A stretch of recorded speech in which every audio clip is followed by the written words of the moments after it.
ଦଶମ ଭାବରେ ଯଦି ଧନୁ ରାଶି ଆସେ, ଆଚ୍ଛା ଦଶମ ଭାବରେ ଧନୁ ରାଶି କେତେବେଳେ ଆସିବ?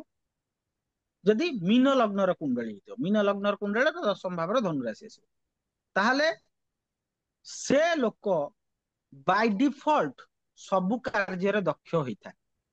ଶାସ୍ତ୍ର କହୁଛି ସେ ସବୁ କାର୍ଯ୍ୟରେ ଦକ୍ଷ ହୋଇଥାଏ, ନିତ୍ୟ ଲାଭ କରିବା ବାଲା ହେଇଥାଏ, ପରୋପକାରୀଟିଏ ହେଇଥାଏ ଏବଂ ରାଜାଙ୍କର କାର୍ଯ୍ୟକର୍ତ୍ତା ହେଇଥାଏ ଏବଂ ଯଶରେ ଯୁକ୍ତ ହୋଇଥାଏ। ଏଇଟା କେତେବେଳେ ହବ ମନେ ରଖନ୍ତୁ, ମୀନ ଲଗ୍ନର କୁଣ୍ଡଳୀରେ କାଳ ପୁରୁଷର ଏଇଟା ଦ୍ୱାଦଶ ଭାବ।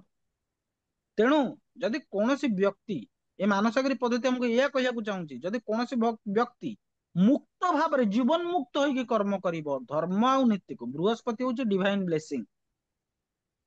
ବୃହସ୍ପତି ଯଦି ଜ୍ଞାନର କାରକ,